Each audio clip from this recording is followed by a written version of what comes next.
السلام علیکم۔ بسم اللہ الرحمن الرحیم۔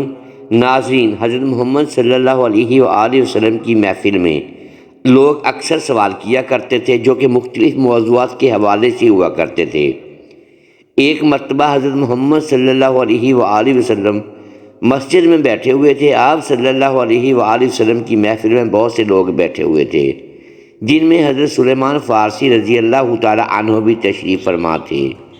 حضرت سلیمان فارسی رضی اللہ تعالی عنہ نے حضرت محمد صلی اللہ علیہ وآلہ وسلم سے سوال کیا کہ کیا فوت ہونے کے بعد بھی ماں باپ کی روح اپنے گھر لوٹتی ہے؟ اس سوال کے جواب میں حضرت محمد صلی اللہ علیہ وآلہ وسلم نے کیا جواب عرض کیا، آج کی ویڈیو میں ہم آپ کو اس کے بارے میں بتائیں گے اور یہ بھی بتائیں گے کہ ماں باپ کی روحیں کس دن گھر پر آتی ہیں۔ ناظرین، سب سے پہلے آپ کو حضرت محمد صلی اللہ علیہ وآلہ وسلم کا جواب بتاتے ہیں اور پھر آپ کو روح کی آزادانہ حرکت کرنے کے بارے میں بھی چند روایت بتائیں گے۔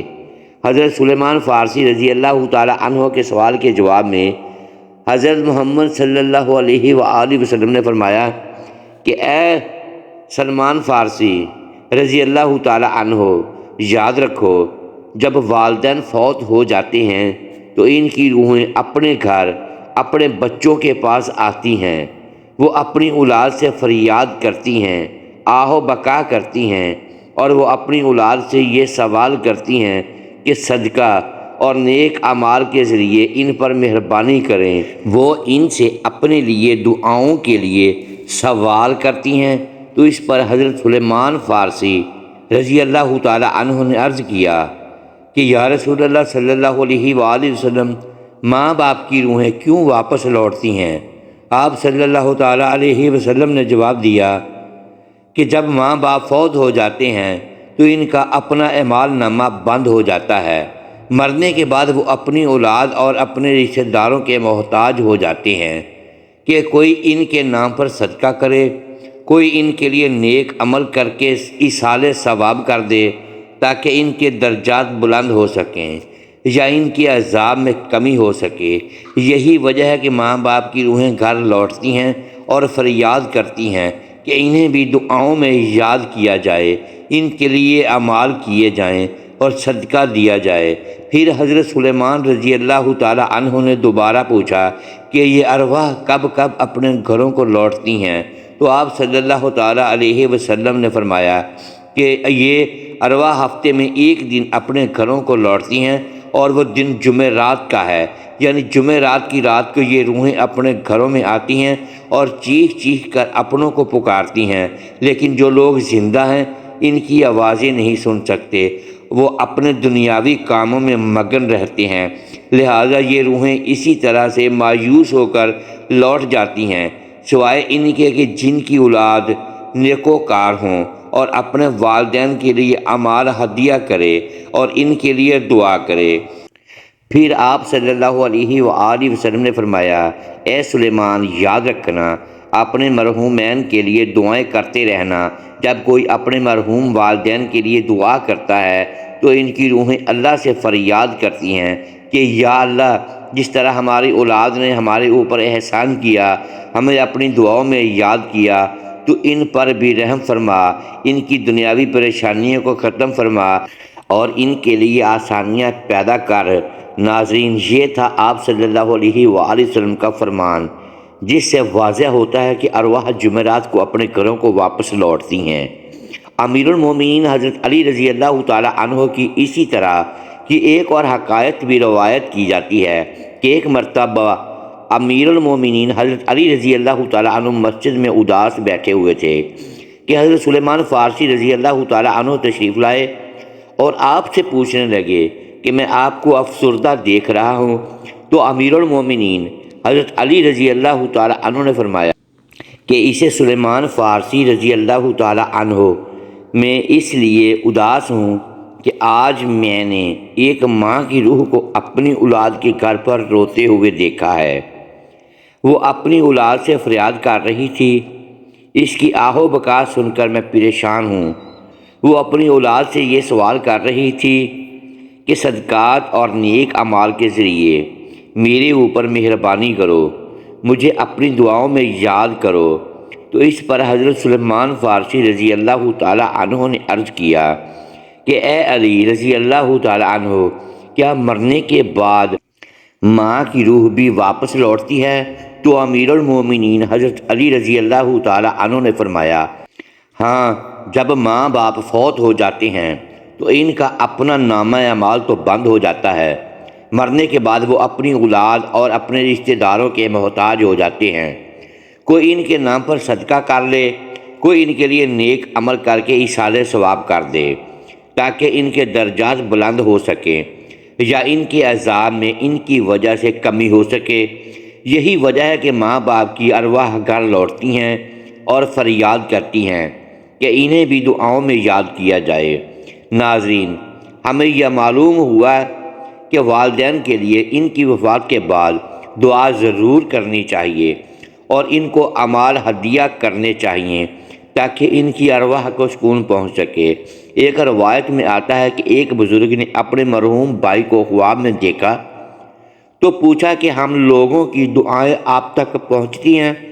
تو اس مرحوم نے جواب دیا کہ ہاں، خدا کی قسم یہ دعائیں ہمارے پاس نورانی لباس کی صورت میں پہنچتی ہیں، ہم ان کو پہن لیتے ہیں۔ لیکن ناظرین، کتنے افسوس کا مقام ہے اور افسوس کی بات ہے کہ عموماً لوگ اپنے مرحومین کو بھلا دیتے ہیں اور چند دن دعا کرنے کے بعد ان کے لیے دعا بھی نہیں کی جاتی۔ یہی عام مشاہدہ ہے۔ ناظرین، جہاں تک بات ہے ارواح کی کہ وہ مرنے کے بعد نقل و حرکت کر سکتی ہیں یا نہیں، تو اس حوالے سے آپ کو ایسی روایت سناتے ہیں جن سے روحوں کی آزادانہ نقل و حرکت کے بارے میں واضح ہوتا ہے۔ حضرت سعید بن حبیب رضی اللہ تعالی عنہ سے مروی ہے کہ حضرت سلیمان فارسی رضی اللہ تعالی عنہ اور حضرت عبداللہ بن سلام رضی اللہ تعالی عنہ ہم سے ملے۔ ایک نے دوسرے سے کہا کہ اگر تم مجھ سے پہلے انتقال کرو تو مجھے خبر دینا کہ وہاں کیا پیش آیا۔ پوچھا گیا، زندہ اور مردہ بھی ملتے ہیں؟ فرمایا، ہاں، مسلمانوں کی روحیں تو جنت میں ہوتی ہیں، انہیں اختیار ہوتا ہے، جہاں چاہتا ہے جہاں چاہے جائیں۔ حضرت عبداللہ بن عمر رضی اللہ تعالی عنہ کا فرمان ہے کہ دنیا مومن کا قید خانہ ہے اور کافر کی جنت۔ جب مسلمان مرتا ہے تو اس کی راہ کھول دی جاتی ہے، جہاں چاہے جائے۔ ناظرین، روح وہ امر ربی ہے جس کے حکم اور پروگرام کے متحد ہمارا وجود شروع ہوتا ہے۔ قرآنی تعلیمات کی روشنی میں یہ کہا جا سکتا ہے کہ روح کا مادہ نور ہے اور یہ نور توانائی کی ایک قسم ہے۔ جس طرح ملائکہ نور سے پیدا ہوئے، اسی طرح روح بھی سائنسی تحقیق کے مطابق روح انسانی کا وہ حصہ ہے جس کا موت بھی کچھ نہیں بگاڑ سکتی۔ روح اللہ تعالیٰ کے ایک فیصلے کا نام ہے، اس سے زیادہ جانا نہیں جا سکتا۔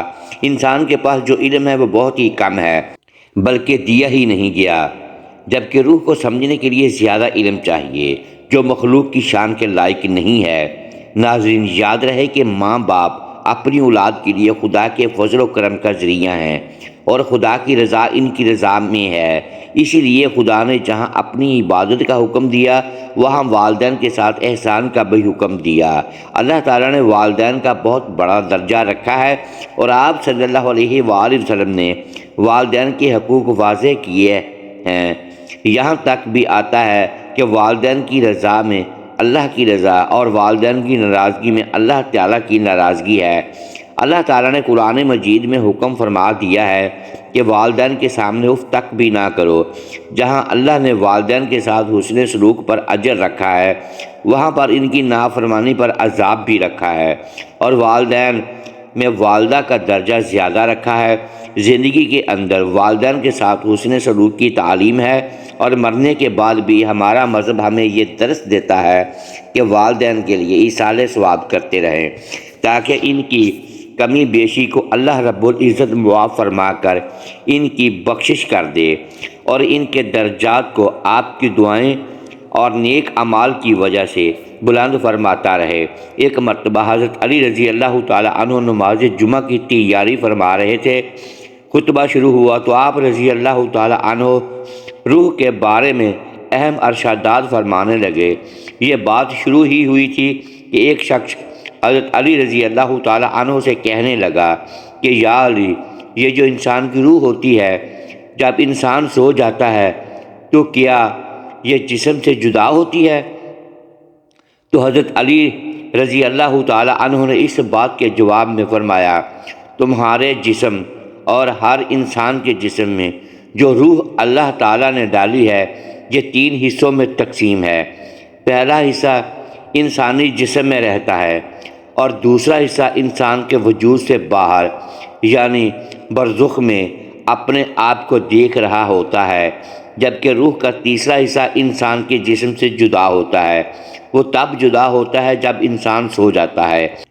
لہٰذا اگر وہ انسان نیکوکار ہے، اللہ تعالیٰ کی فرمانبرداری کرتا ہے، جب روح جسم سے جدا ہوتی ہے وہ ایسے عالم میں جاتی ہے جہاں پر اللہ تعالیٰ نے جنات اور انسانی روحوں کے مابین ایک راستہ بنایا ہوتا ہے۔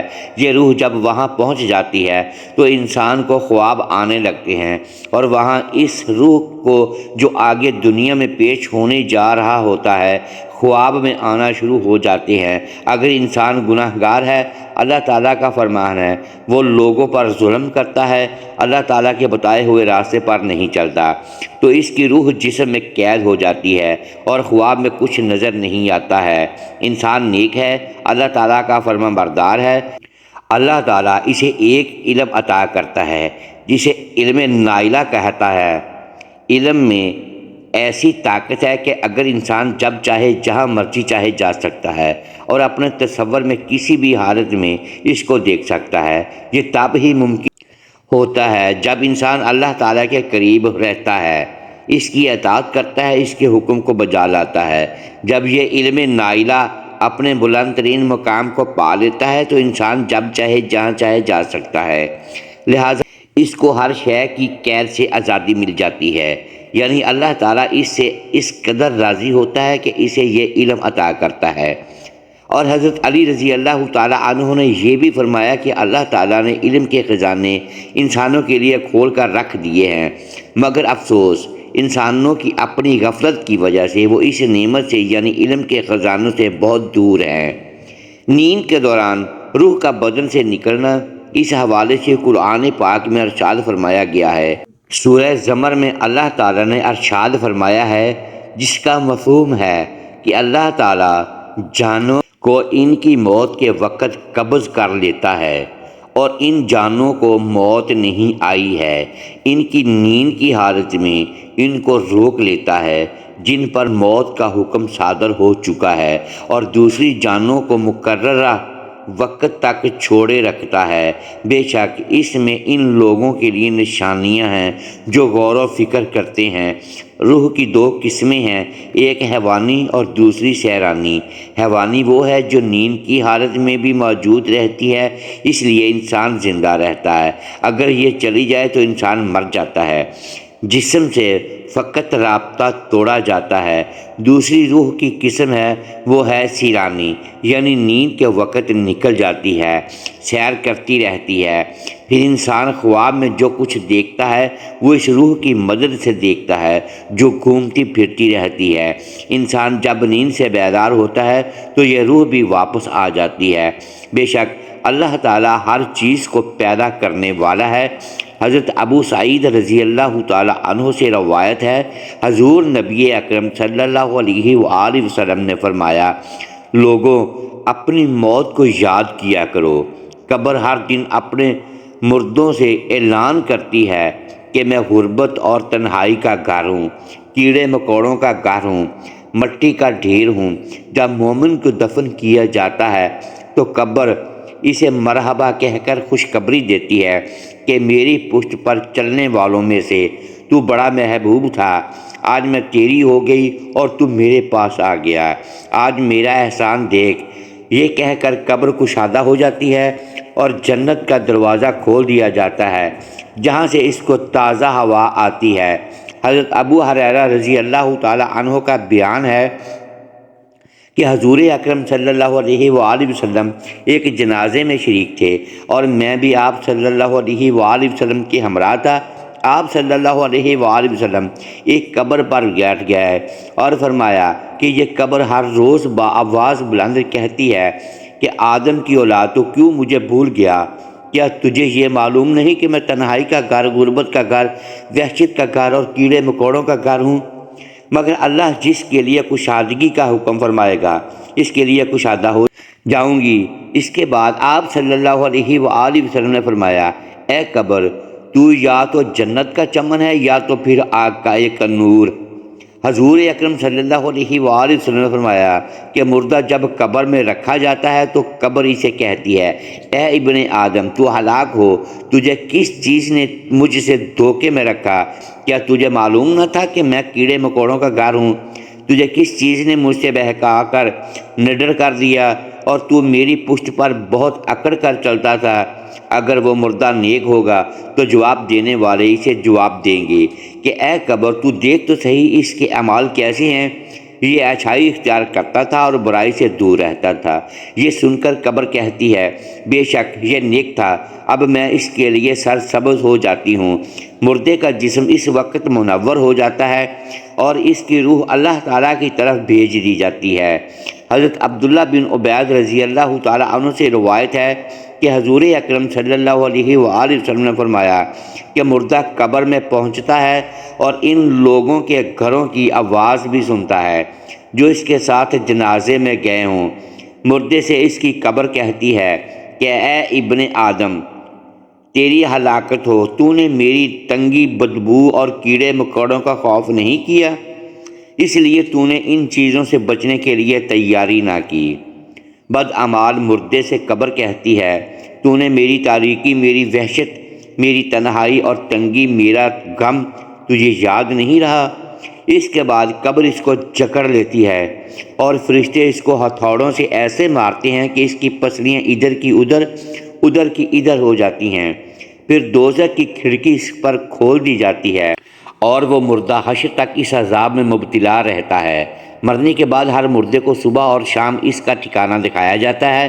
فرشتے جنتی کو جنت دکھا کر خوشخبری دیتے ہیں اور دوزخی کو دوزخ دکھا کر اس کی حسرت اڑاتے ہیں۔ اللہ تعالیٰ ہمیں موت سے پہلے موت کی تیاری کرنے کی توفیق عطا فرمائے اور ہمارا خاتمہ بالخیر فرمائے، آمین ثم آمین۔ ناظرین، کمنٹ باکس میں اللہ تعالیٰ کی 99 ناموں میں سے ایک نام ضرور ٹائپ کیجئے گا۔ شکریہ، اللہ حافظ۔